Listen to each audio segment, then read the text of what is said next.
What's going on, everybody? My name is Tamar Turner, and I'm the host of the Down to Business podcast, where the mission is to really provide exposure to businesses, entrepreneurs, and artists all around the world in their respective crafts. And we do so through audio and visual interviews where we come on and we talk about all things from getting into the business to most memorable moments to even some advice that you may give for other business owners and entrepreneurs out there. So if this sounds like something that you would be interested in, we'd love to have you on for an interview. Please be sure to reach out via any social media platform and we'll definitely get back to you. But until then, enjoy this episode.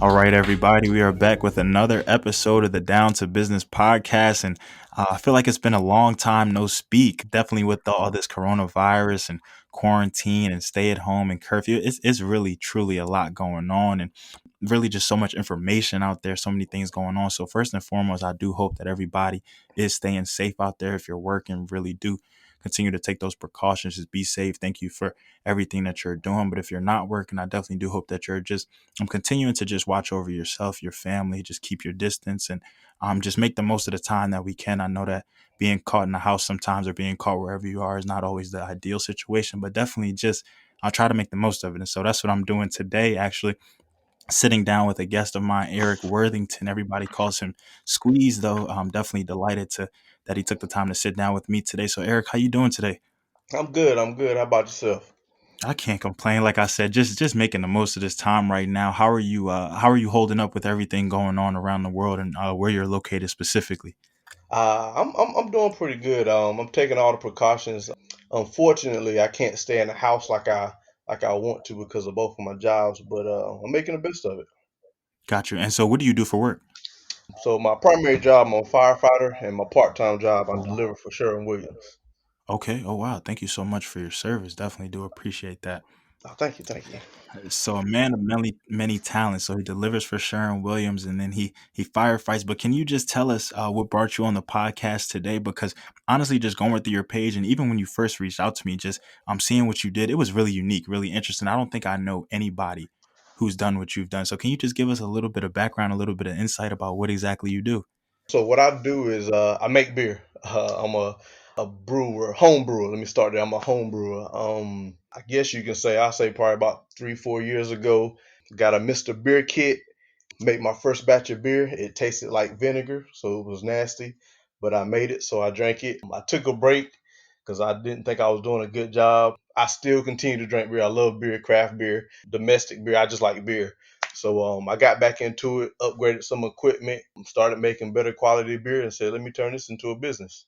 Okay, okay. And so with this, like you said, you really just stated it flat out. I make beer. I love beer. So Yeah. did this interest kind of stem from anywhere specific? Was this kind of something once you became like of age, or was this always something that you kind of just dreamed of doing? No, I'm not gonna say I dreamed of doing it. It's just back in the college days, just drinking, having a good time, and I think it just kind of snowballed into what I'm doing now. I like the taste of the beer. I was having a good time with it, communicating with people, networking with people. So I think this is a great way for me to bring it all together into one. So I said, hey, let me try my hand at it. Got you, got you. Okay, so I know that you kind of in the very beginning you kind of differentiated and said that you're a home brewer. Are there various different types of brewing? I know that people sometimes kind of brew in like their own warehouse, but when it comes to people kind of making their own or doing their own thing, are there various different like titles that you can have? Yes, so you have your home brewers, and I'm putting quotations around this. These are more your amateurs, just out there doing this as a hobby. And then you have brewmasters, and they go to school and they get the qualifications, all the paperwork, and they earn that title of brewmaster. So that's why I didn't want to say I'm a brewmaster at all, anything like that, because I didn't put in that work for that. I make beer, I watch YouTubes, and put together ingredients and just have a good time with it. Okay. And so when it comes to specifically making these beers, what this is probably kind of like a very broad question. So let me try to just narrow it. Like what do you when it comes to like different recipes, different products, different ingredients that you try, is it kind of just you just experiment? Is it things that you read online? Is it like a combination of both? You just wanting to make your own? How does that go for you? It's a combination of both. I take stuff that beers that, like, I go to a bottle shop and just pick up random beers and taste them, look up the ingredients, and I go to my brewer supply store and I'll taste the ingredients, and then I'll sit back and see what I can come up with myself. I try not to just make beers that I like, because some of the beers that I make, I don't like them, and people just, they'll run with it, they love it. So I just stick with experimenting beers. If people like it, they like it. If they don't, then back to the drawing board.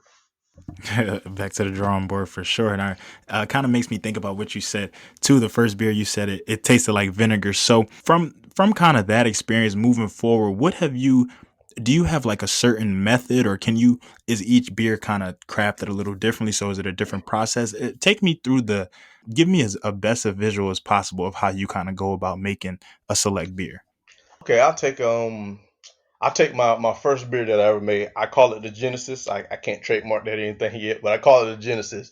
I got a base malt selection, grains, and the I found some hops, and tasted. I tasted everything, like the raw ingredients, before I actually complete the beer. So I tasted the raw ingredients, and now the raw ingredients do not come out like the finished product. So two different worlds there. But taste the raw ingredients, get my water how I like it. Some people go real in depth with water.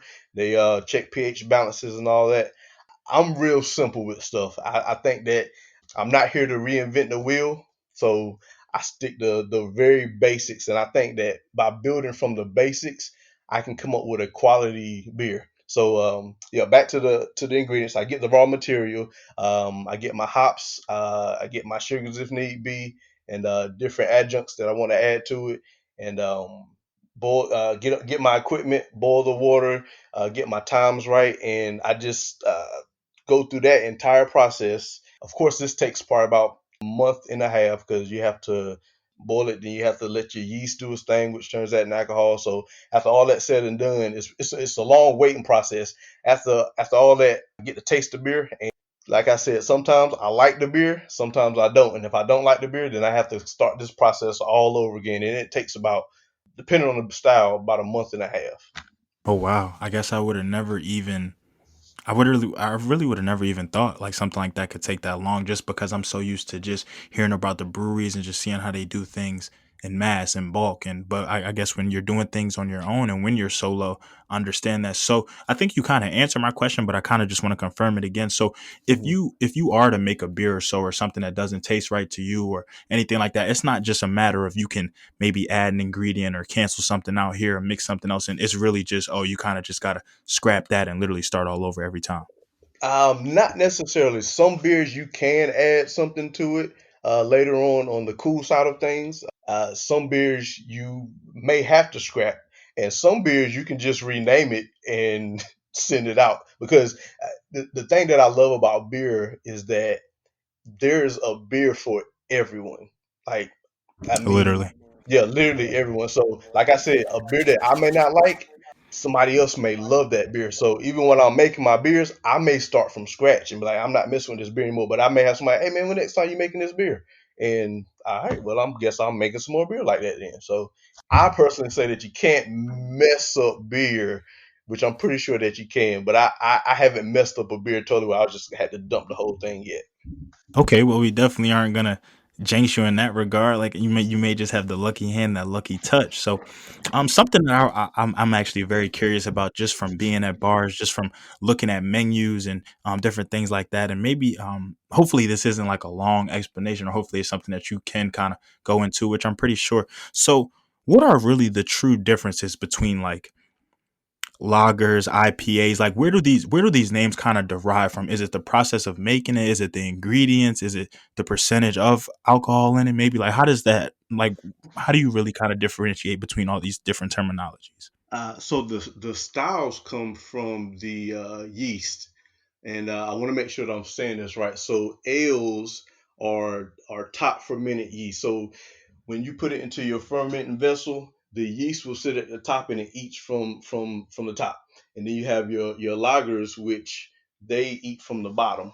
So the style depends on what type of yeast you use, and that can go into a whole nother world because you can mix yeast and you can just experiment with a whole lot with beer. So the style itself, lagers, porters, and IPA, all that stuff, that comes from the yeast that you use.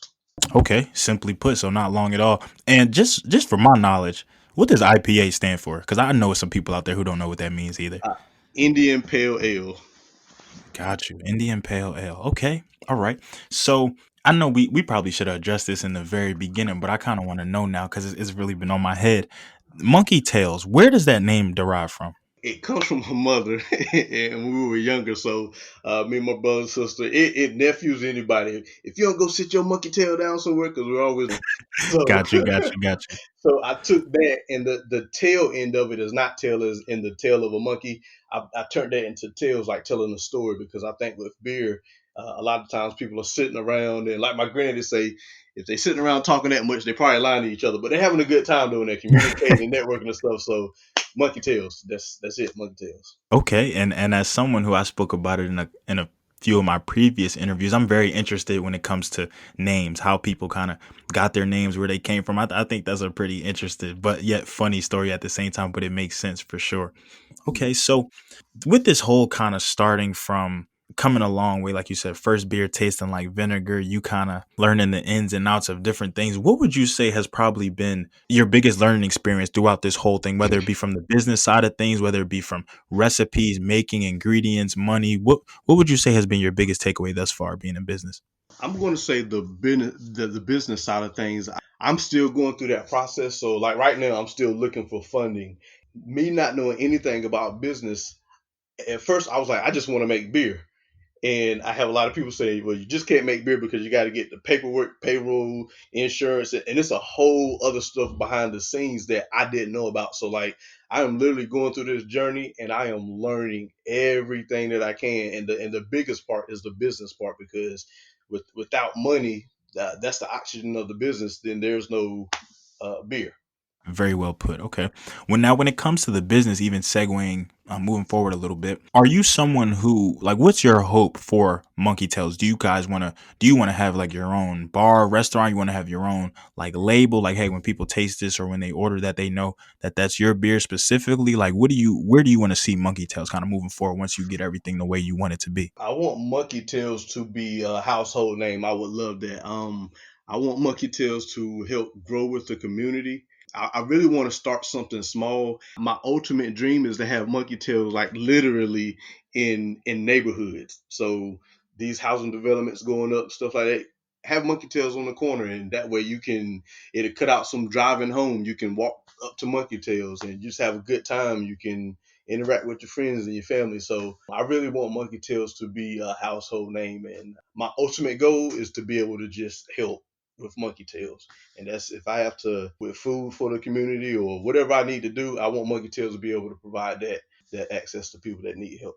Absolutely. And it seems like you really have adopted the service mindset. Like you said, just hearing about your future aspirations and hopes for Monkey Tails, which will happen without a doubt. All it just takes is that hard work and consistency. But even just thinking about your firefighter nature, just thinking about that service, just thinking about risking your life and putting your life on the line. So I do just love that. I love that trait. I definitely picked that up early on. So Thank you, thank you, what thank you. for sure, for sure. What's your that you've made thus far? What's been your favorite beer from the recipe to the preparation to even if you got a specific name for it? Tell me about that. So my favorite beer recipe that I've made it's a no boil IPA. I used a new hop to me. It was called a Manteca hop. Never used it before. Threw that into the hot side of things. It came out. It was one of the better IPAs. Like I'm not a huge IPA fan where you're drinking it and it like has that little burn to it. I like something that's kind of balanced. That one was very balanced. It's making my mouth water now. I want one. I sold out. It I sounds ran right. It out. I sounds ran good to out of it. me. So yeah. So yeah, Okay. that Okay. one there. Okay. And Okay. I didn't come up with a name yet on that one. I was going to let some people drink it and just throw stuff at me. Hey, Eric, just and I'll come up. There's some wild names out there that people like to do stuff. So I'm still waiting to name that one. Oh no, I could imagine for sure. So with I know that you said a lot of people, and you're not the only one that's kind of testing. It's just because a lot of people have different tastes, different preferences. So when it comes to you actually making the beers, getting them all ready, they're tasted, you've done all the fermenting, it's basically ready to go, whether it be in a bottle, a can, however you serve it. Who do you look to like as taste testers? Are these your coworkers? Is this family? Is this peers, neighbors? Like who are these people that are actually sampling and giving you their opinions? Anybody that is willing to try beer, and that is a good question. So my brother, and I call them my friends, my brothers. So I got a couple of them that don't drink at all, and I was like, hey, taste my beer. And that's like, "Hey, you know, we don't drink." And I was like, if y'all don't like it, then that means it tastes like beer. So anybody that I'm like, just try it. So anybody that wants to try beer, because people that are curious, and I think friends and family that they want to help support. So even them tasting it, hey, I like this beer. So they may go out and try different other beers. So anybody that will drink my beer, have a sip. Yeah. Okay, I like that. The sharing is caring mentality for Oh sure. yeah. Okay. Have you thought ever about partnering, or is this even possible? Or maybe there are some different legalities to it. So maybe you can even speak on that as well. When it comes to, like, I guess I say maybe you make a specific recipe or you make something catered towards you, or just different that maybe is not served like in a shelf or on a store. Could it be something where you partner with maybe like a local bar or a restaurant to serve that if you made enough? Or do you kind of know the process of how that works? Is that something that you've even looked into? I have looked into it. So right now, and this I'll try to make this as short as I can with the process. I'm trying to get my beers into to restaurants or grocery stores, anybody that'll take my beer. But the problem that I have is I don't have my permits yet, so I can't legally sell anything with monkey tails on it. I can give it away, but I can't sell anything. I guess I don't want to say I'm looking for a loophole, and somebody listening is like he's trying to bootleg his stuff, but that process there in itself is kind of tricky with beer because you got different agencies that's involved. So that's kind of I'm treading that water right now, and I'm trying to figure it out. So that's I'm still learning about that, which is why I can't give a whole bunch of information. I'm still learning that process right now. Okay, and I mean, you're definitely teaching me some things along the way as well. Ever since we even really started this interview, I've learned a lot, whether it be the IPAs or just the different legalities of things. So no, it's definitely a process for sure, and I understand that when it comes to alcohol, when it comes to just making your own, you always just have to make sure you have your paperwork in order. And at the end of the day, too, it's all about that marketing, that money, and different things like that. Just making sure everybody is getting a slice of the pie for sure. Okay, so Oh yeah. I like that, and I'm definitely looking forward to it. So, would you say, just in your own opinion, I'm not too sure how versed you are when it comes to like liquor. Would you say that making beer is more complex than making like a vodka per se, or like a gin or something like that? I wouldn't say complex or anything like that. I just think that they have their different methods. So the my homebrew equipment that I have now, I can order certain pieces and I can make liquor with it or moonshine, just whatever you want to call it. I can start making that with by ordering different pieces. So I'm not going to say it's more complicated or anything. It's just a different method of making alcohol. Okay, makes sense. Now, has there been or will there be? Have you ever used an ingredient thus far that people might think of or might hear and kind of just raise their eyebrow at, or something that's different? Have you ever just experimented that far? Are you looking to? Only reason why I ask is because, or I'll kind of just give you an example or what kind of prompted that question. So I was actually I came across a liquor that was a peanut butter whiskey, I believe. And now me, I am a fan of peanut butter. I'm not gonna say like I'm a lover of peanut butter, but like I'll eat peanut butter and jelly, like peanut butter crackers, different things like that. To have that mixed with alcohol, to me, that just sounded like a little different. But a couple of people told me that they mixed it with certain drinks, like a cran grape or something like that, and they said it tasted just like a peanut butter sandwich. So have you used any ingredients specifically yourself, or are you looking to kind of experiment with things like that when it comes to your beers? I'm definitely looking to experiment. Just to segue into that peanut butter real quick. One of my favorite beers is Horny Goat, and they make a peanut butter beer, and I love it. I love it. It's on my Instagram page somewhere, but I love that beer. So anytime that I find it, I'll buy it. As far as experimenting on my own, I'm not gonna say anything in the beer world that I'm making is crazy because I'm pretty sure that brewers around the world are putting some crazy stuff in their beers. But to some people that just don't know at all, I've added French toast to one of my beers, and some people are like, French toast, that sounds pretty good. But it came out. I didn't like it. I was like, I'm not drinking this mess. But some people was like, hey, I like it. So right now, the craziest thing I've done is French toast and some coffee beers that I've been making. Wow. So I'm not gonna lie, I love French toast. So to me, that kind of, I'm not gonna lie, over here, I was over here kind of looking like, wow, that might not. So you actually put like actual like French toast pieces in there? Or was it kind of just like the flavoring from like you actually use French toast to kind of like give it that flavor too, that kick? Yeah. So I went to Food Line and bought some French toast sticks and went home, put them in the oven for however long they posed in there, cut them up, and then I threw them into the mash side of my beer. And yeah, French toast. Wow. Yeah. Okay.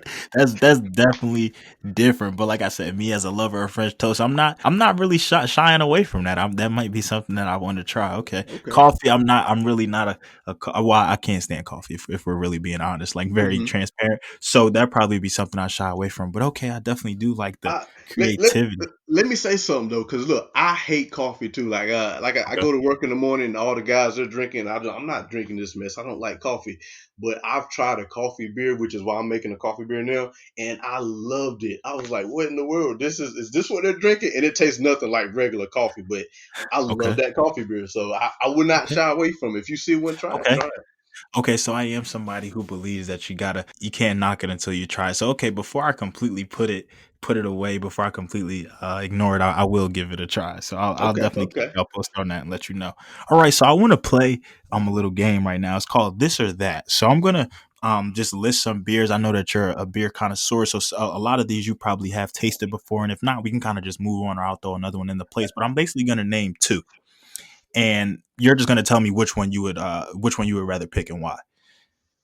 Okay. Okay. Let's do it. All I right. look. I All don't know right. about the beer connoisseur part, but let's do it. Let's do it. All right. Well, we gonna get as far as we can with it. Okay, so I'm gonna start a little light. So Coors Light or Miller Light? Miller Lite, Miller Lite. Those come with memories. Miller Lite. Okay, okay. Are we going Heineken or Budweiser? Heineken, Heineken. Are we going Corona or Heineken? Heineken, Heineken. Okay. Yep, My dad's a big Heineken fan. So yep, okay. Heineken. Are we going Dos Equis or are we going Guinness? I'm gonna say Guinness because I'm been working on some of their coffee ones or their porter ones, so I'm gonna say Guinness. Okay. Are we going Bud Light or Miller Light? Bud Light.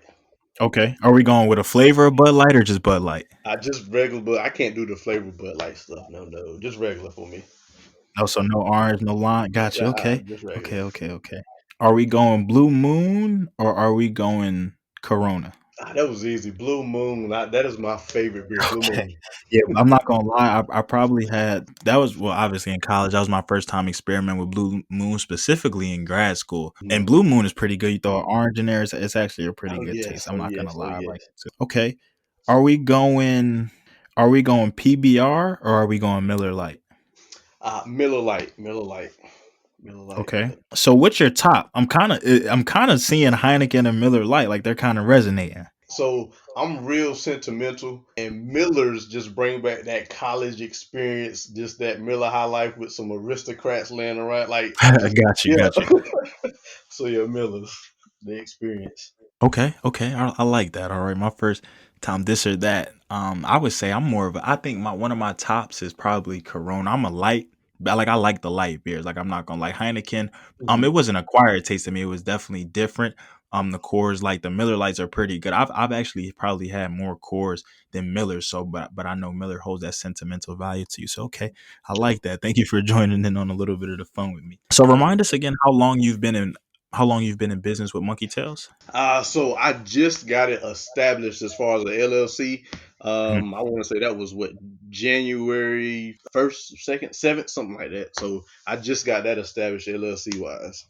Okay, and so I know you also mentioned some of the equipment and different things that you have kind of aside from ingredients and different things like that. What would you say like what type of equipment actually goes into like the beer making process? Like I think I might have seen like on your Instagram, so I saw like a big barrel one time. Like what are some of the things that you use to actually put these ingredients together, bring it to fruition? So I have a Robro brew, and it says it holds 9 gallons, but I normally do 5 gallon batches. So I got my Robo Brew, I got my fermenter, I got some 5 gallon buckets that I mean pots that just hold water or for me to boil my water, and then all my stuff here. I got some siphon stuff, I got some kegs, all that hose equipment. Now I'm just rambling naming stuff off the top of my head that I use. I think that's the down and dirty of it. Most of that stuff is in that Robo Brew. Is what I'm mainly using to make the beer.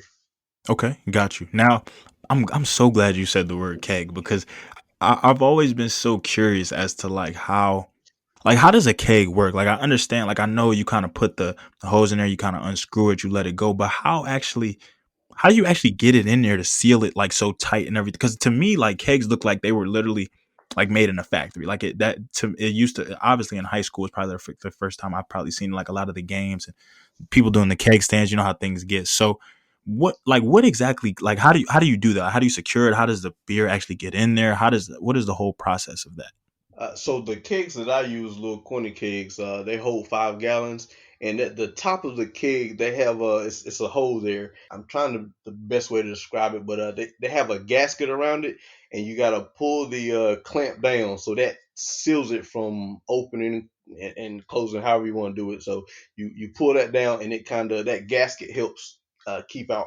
oxygen, which oxygen is bad for beer on the cold side. So after you make it, that's a whole nother process. But oxygen is bad for beer. On the top of the keg, you got your gas, and then you have your liquid. So what I'm doing for right now is when I uh, uh, pull my beer from my fermenters, I siphon them into the top of the keg, and then I put yeast in it, and then I let them do their thing, whatever it's going to do. And to get it out, I got a carbonation tank, little CO2 tank, and that pressure that is built up inside that keg will force the liquid out or push the liquid in, depending on whatever you're trying to do with it. Got you, got you. Okay, so this is definitely going to be one of the interviews that I have to go back and listen to, just because there was so much value in here. There was just so much information. Another question that kind of stood out to me too was when so you know how basically every beer has a different alcohol like content level, basically like a 7.1%, a 5%, 14%, different things like that. How is that adjusted and controlled when it comes to making it? How do you basically add more? How do you like what exactly are you putting a percentage? What exactly is that percentage of? Like how do they calculate that? So they take your starting gravity, and you got your, which is your OG gravity, and then you have your final gravity. I think that's times 0.325. You might have to do that math on that one again, that 0.325. But so your starting and then your final, add that together, and that gives you your ABV, your alcohol by volume. Now to adjust those, there are different ways you can adjust those. Yeast plays a part in your alcohol content, so different kinds of yeast that you're using are going to give you high percentages, low percentages, different adjuncts you put in there, sugars that you put in there. So for instance, if somebody dumps just regular sugar, dextrose, and just puts it into the beer, that will jack up the ABV on it, because yeast loves that stuff. So yeast eats that sugar and literally out alcohol. That will kind of play with the ABV and stuff. So yeast, sugar, and whatever type of adjuncts you use will determine the ABV. Okay, got you, got you, got you. Would you say that there are any stereotypes out there, generalizations, excuse me, out there that you want to kind of combat, or is there anything out there that you think people are miseducated about when it comes to the beer world and the beer business per se? Yes, let me say that black people drink beer.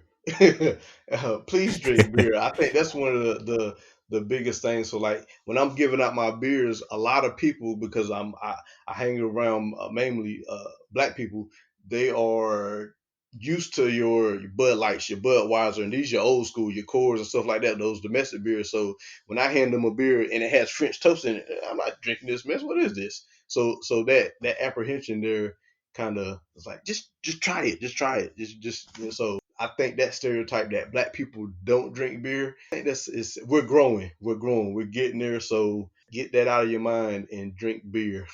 I say Okay, that's the biggest one. absolutely. And I think I once fell victim to that stereotype too, just in thinking like it was to the point where I really wasn't even trying it. Like I would just look at a can or look at a case or sometimes even the smell, and you just be Mhm. like, no, like I don't need all that. I'm gonna be all bloated. And but man, if sometimes you don't just want to open a Corona, put a lime in there, or just sip a beer on a nice day. Sometimes I don't even want to drink any like hard liquor, but just a nice beer, just something cold just to have. No, so I definitely do agree with you Yeah. for that. Open your minds, people. There are some definitely some good beers out there, whether it's French Oh, yeah. toast in it, coffee based, whatever. Yeah. And let me say one other thing too. I think one of the obstacles of me getting into the beer world. So I'll get some people sometimes, and they're like, "You want to make alcohol? Do you know what that does to people?" And I get the bad side of alcohol. You got your drunk drivers, people getting. I understand that totally. Alcoholics, I get all of that. The question that I ask them is. Y'all love cakes. You love your cupcakes, and this is not anything to the cake world at all because I love cakes as well. But diabetes is one of the leading causes of death out there, and nobody has a problem with that. So I want for me, my experience is when I say I'm making alcohol, some people are just they frown upon that. You're making alcohol, and I'm like, well, you eating a Snickers bar right now. You don't have a problem with that. So it's that's one of my obstacles I have to kind of tackle sometimes. Okay, and I definitely do something that I thought about before you even say cake. I thought about tobacco Yeah, and just yeah, there about you how go. big, how prominent that industry is. There are commercials out there about Yeah, it, how with warnings and disclaimers. The same with a lot of other things. But I mean, honestly, and it just really makes me think about too much of anything can be bad.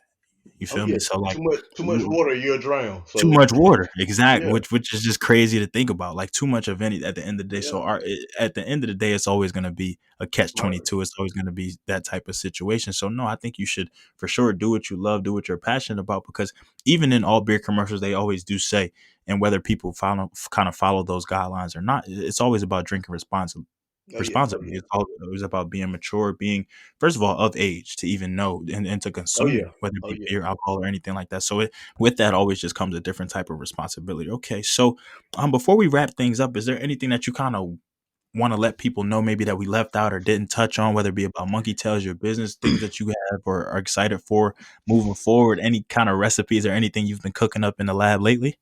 I'll say one this whole Corona thing is kind of slowing things down. It's keeping people isolated, so it's hard to kind of to get around people to even hand out beers. So and I'm just saying on my because I'm working on a small scale right now, so I can't just get anybody to come into my business and those breweries that are out there. So if y'all can get out there to bottle shops and you can stop by a local brewery, please buy their beer right now because they're struggling. Along with restaurants, if you can get out there and help the economy, please do because these people they still have mortgages and kids and all this other stuff. So if you can help, please help, please help, please help.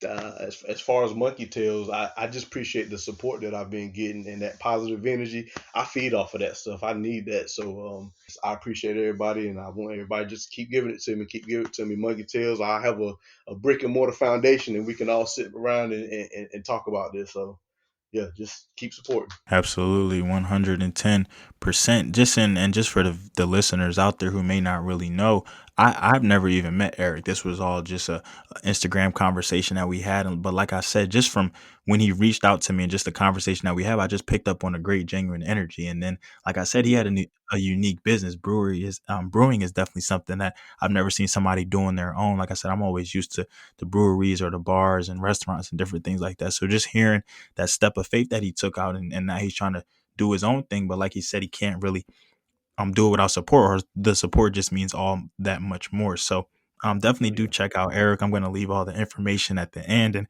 I just kind of want to read y'all one of the messages that he sent to me. He said, real name Eric. Most call me Squeeze, just don't call me late for dinner. So whatever you do, make sure you don't if you're gonna call him, don't call him late for dinner. Never do that. But no, um Uh, on a serious note, to everybody out there, to you too, Eric, just continue to stay safe. Once again, thank you so much for your service and what you're doing. And hopefully, all of this will be ending soon. Hopefully, we'll be out of quarantine. We'll be back to our regular lives. But thank you so much for joining us today on the Down to Business podcast. Definitely looking forward to everything that you have coming and to everybody out there listening. Thank you. We got a lot more content coming. All right, and thank you, thank you, thank you. Anything I can do to help, let me know. Absolutely.